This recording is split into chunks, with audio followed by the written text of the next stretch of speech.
ଶାମୁକା ସିନା ଭଲ ପାଏ ସାଗରକୁ, ହେଲେ ସାଗର କ'ଣ ଭଲ ପାଏ ଶାମୁକାକୁ? ଯଦି ଭଲ ପାଏ ତେବେ ବେଳାଭୂମିରେ ଏକାକୀ କାହିଁକି ଛାଡ଼ିଯାଏ? ରାତି ସିନା ଭଲ ପାଏ ଜହ୍ନକୁ, ହେଲେ ଜହ୍ନ କ'ଣ ଭଲ ପାଏ ରାତିକୁ? ଯଦି ଭଲ ପାଏ ତେବେ ଅମାବାସ୍ୟାରେ କାହିଁକି ଭୁଲିଯାଏ? ଫୁଲ ସିନା ଭଲ ପାଏ ମହୁମାଛିକୁ, ହେଲେ ମହୁମାଛି କ'ଣ ଭଲ ପାଏ ଫୁଲକୁ? ଯଦି ଭଲ ପାଏ ତେବେ ମହୁ ଶୋଷି ସେ କାହିଁକି ଉଡ଼ିଯାଏ?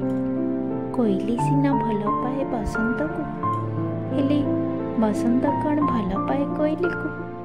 ଯଦି ଭଲ ପାଏ ତେବେ କାହିଁକି ସେ 5ଟି ଋତୁକୁ ଅପେକ୍ଷା କରିବାକୁ କହେ?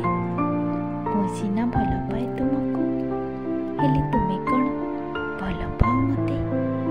ଯଦି ଭଲ ପାଅ ତେବେ ଏକା